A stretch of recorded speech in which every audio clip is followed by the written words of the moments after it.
At 7:45 p.m. on October 27th, this was the last time anyone saw Arthur Vance alive. In the frame, a man worth $40 million, and Sarah, the caretaker who hadn't left his side in 3 years. To the camera, it looks like a moment of pure gratitude. To Arthur's family, it was a crime scene in the making. In 48 hours, Arthur was gone. Within 72 hours, his family discovered the unthinkable. Arthur had bypassed his own blood to leave Sarah a cool $2.5 million. But as Sarah went to claim her future, she realized the family had been busy. The locks were changed, the lawyers were silenced, and the most vital piece of evidence, the CCTV footage from the night he died, had mysteriously glitched during the most important 10 minutes of her life. Today, we're diving into the $2.5 million heist the world wasn't supposed to see. Who really killed the millionaire? And did Sarah's 3 years of devotion lead to a fortune or a frame-up? October 2019.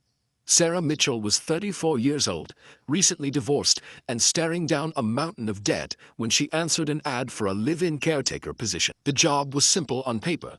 Assist Arthur Vance, 78, recently diagnosed with early-stage Parkinson's and recovering from a stroke.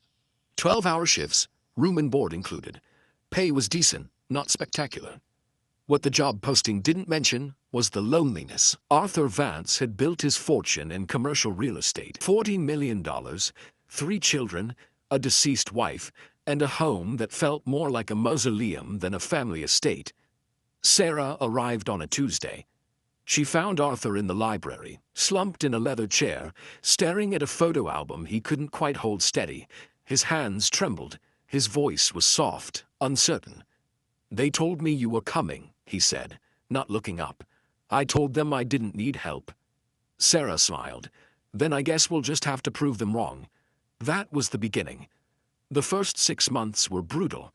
Arthur resisted every pill, every exercise, every suggestion. He was proud, stubborn, terrified of being seen as weak. But Sarah didn't push. She waited. She learned his rhythms. She discovered he loved jazz, hated mornings, and missed his late wife more than he'd ever admit.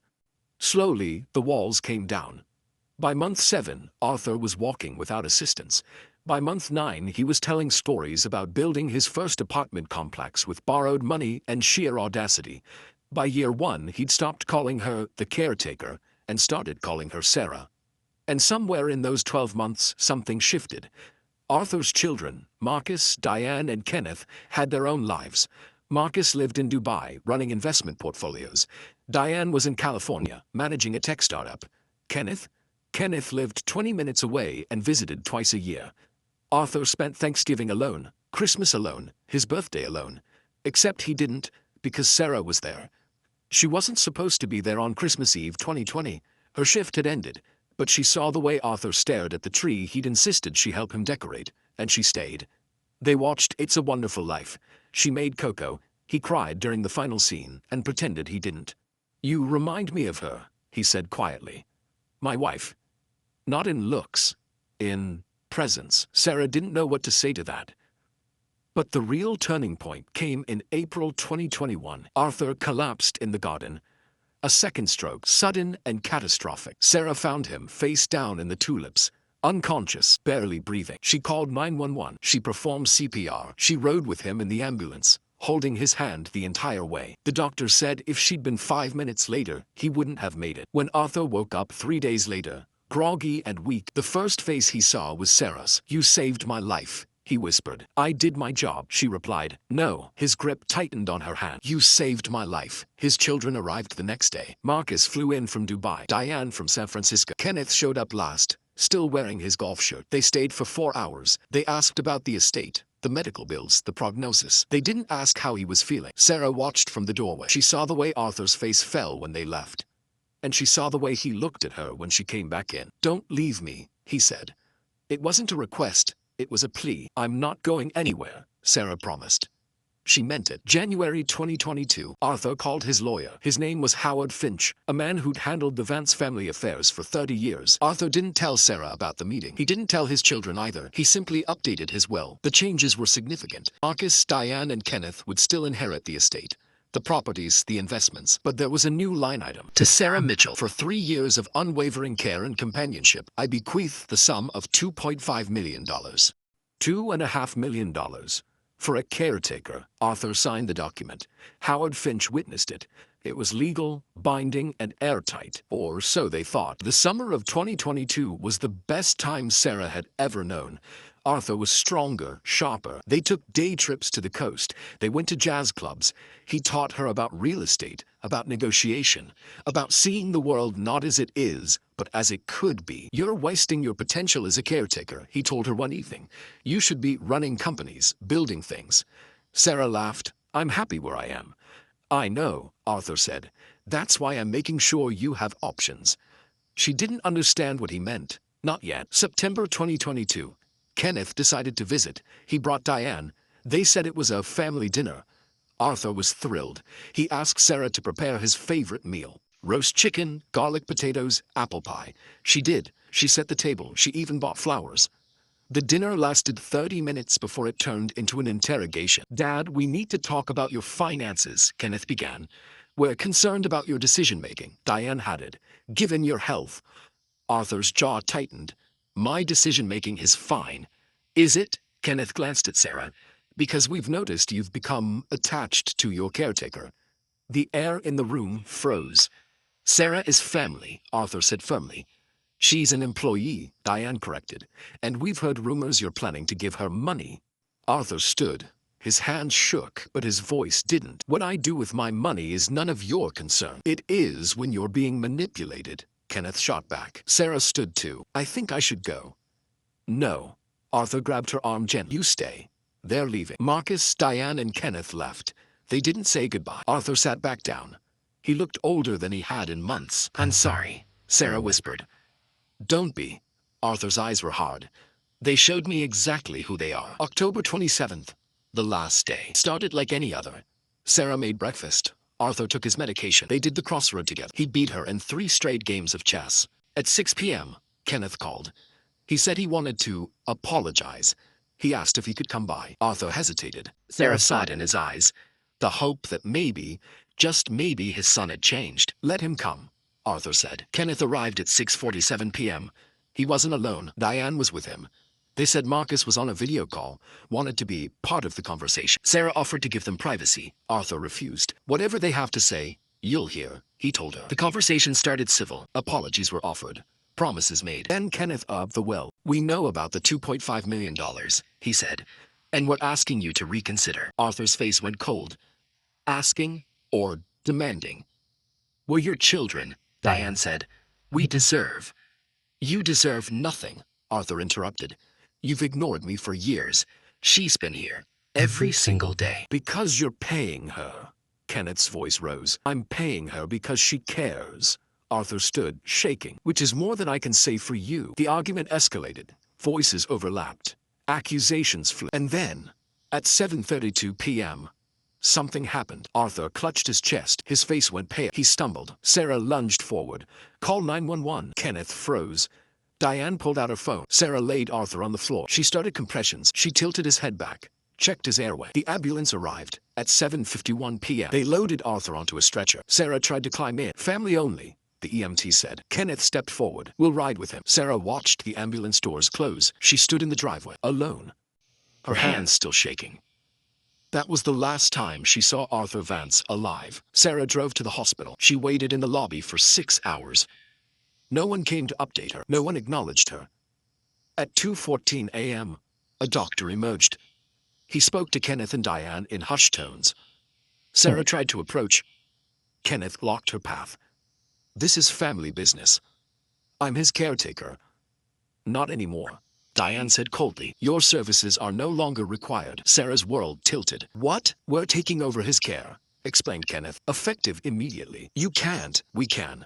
We're his next of kin. Sarah left the hospital. She drove back to the estate. She used her key. It didn't work. The locks had been changed. She pounded on the door. No answer. She called Arthur's phone. No answer. She called Howard Finch, the lawyer. He answered on the 4th ring. Sarah, I'm so sorry. What's happening? The family has initiated a conservatorship. They're claiming Arthur is mentally unfit. They're freezing all his assets pending a competency hearing. Sarah's blood went cold. The will is being contested. On what grounds? Howard's side. Undue influence. They're saying you manipulated him. Sarah spent the next 48 hours in a legal nightmare. The family had filed for emergency guardianship. They'd gotten a judge to sign off on freezing Arthur's accounts. They'd even filed a restraining order preventing Sarah from contacting Arthur. And then, on October 30th, she got the call. "Miss Mitchell," an unfamiliar voice. "This is Dr. Raymond from St. Catherine's Hospital. I'm calling to inform you that Arthur Vance passed away this morning at 6:18 a.m. Sarah couldn't breathe. "What?" "Heart failure. The family has claimed the body. Services will be private." The line went dead. Let me stop here for a second, because this is where things get complicated. Arthur is dead. Sarah has been cut off. The family has moved fast, suspiciously fast, to lock her out of everything. Here's what I want to know from you. Do you think the family is hiding a crime, or was the caretaker's bond too good to be true? Let me know in the comments, because what happens next is going to blow your mind. November 3rd. Howard Finch agreed to meet Sarah in secret. "They're moving to invalidate the will," he said. "They're claiming you coerced him, isolated him from family, created a dependency." "That's insane," Sarah said. "They're the ones who abandoned him." "Can you prove it?" Sarah paused. "The CCTV. Arthur had cameras installed throughout the house. Everything is recorded." Howard leaned forward. "Then get that footage." Sarah knew the security codes.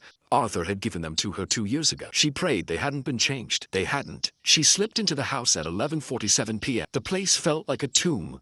Empty, cold. Every family photo had been removed. She made her way to Arthur's office. The computer was still there. She pulled up the security system. Months of footage, organized by date. She started with October 27th, the night Arthur collapsed. 6 p.m., footage intact. Arthur and Sarah doing the crossword. 6:47 p.m., Kenneth and Diane arriving. Clear as day. 7 p.m., the argument beginning.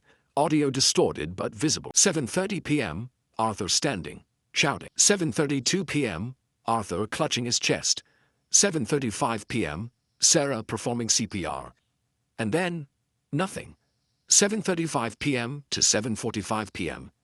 10 minutes. Gone. Sarah's hands shook. She checked the other cameras. Kitchen, hallway, foyer. All corrupted. Same 10-minute window. This wasn't a glitch. This was sabotage. But then Sarah noticed something. A secondary backup drive. Arthur had installed it himself. Paranoid about losing important files. She plugged it in. Held her breath. The backup footage loaded. Every camera, every angle, including the 10 minutes that had been erased. What she saw made her stomach drop. At 7:36 p.m., 1 minute after Arthur collapsed, something happened that Sarah hadn't seen. While she was performing CPR, focused entirely on saving Arthur's life, Kenneth had done. He'd walked to Arthur's bedroom, opened the night's medication bottles with different bottles. Patient. She kept watching. Frantic. Sarah waits. Kenneth's too calm. Last known footage. The moment they claimed was the final time Arthur was seen alive. But Sarah kept watching the backup. Something else happened. Marcus Vance, who was supposed to be on a video call from Dubai, walked into the estate. In person. Sarah's heart stopped. Marcus hadn't been on a video call. He'd been there the entire time, hiding, waiting. She watched as Marcus went to Arthur's office. He sat at the computer. He accessed the security system. And he deleted the footage. 7:35 p.m. to 7:45 p.m. Every camera, every angle. Except he didn't know about the backup drive. Sarah copied the footage to a flash drive. She called Howard Finch. "I have proof," she said. "They were there, all 3 of them, and they deleted the evidence." "Sarah, this is huge. We need to go to the police." "Not yet," Sarah said. "I need you to do something first." Howard Finch filed a motion for an independent autopsy. Given the suspicious circumstances and the contested will, a judge approved it. November 12th, the results came back. Arthur Vance had not died of heart failure. He died of a lethal combination of medications that should never have been taken together, medications that created a fatal drug interaction. The bottles found in his hospital belongings, the ones Kenneth had switched, contained prescriptions that, when combined, were essentially poison. It wasn't murder in the traditional sense. It was manslaughter at best, negligence at worst. But it was enough. The police moved fast. Kenneth was arrested on November 15th. Diane followed 2 days later. Marcus, attempting to flee back to Dubai, was stopped at JFK. All three were charged with evidence tampering, fraud, and conspiracy. The toxicology report suggested that the switched medications had accelerated Arthur's heart failure. Whether they'd intended to kill him or simply wanted him incapacitated enough to declare him mentally unfit, the result was the same. Arthur was dead, and they tried to cover it up. The conservatorship was dissolved. The will was validated. Sarah Mitchell was awarded her $2.5 million. But she didn't feel like she'd won. She visited Arthur's grave on what would have been his 80th birthday. She brought jazz records and tulips. "I'm sorry I couldn't save you," she whispered, "but I made sure they didn't get away with it." The wind rustled the leaves. Somewhere, a bird sang. Sarah stayed until sunset. If you've made it this far, you're the kind of person who cares about justice, who believes that the truth matters. And I need your help. Stories like this, stories that hold people accountable, don't get told unless you share them. So if you believe Sarah deserved that $2.5 million, if you believe Arthur deserved better, hit that subscribe button, because I've got a dozen more cases just like this, and they need to be heard. Kenneth Vance pled guilty to evidence tampering and fraud. He served 18 months. Diane Vance settled out of court, forfeiting her inheritance in exchange for dropped charges. Marcus Vance fought the charges. He lost. He's currently serving a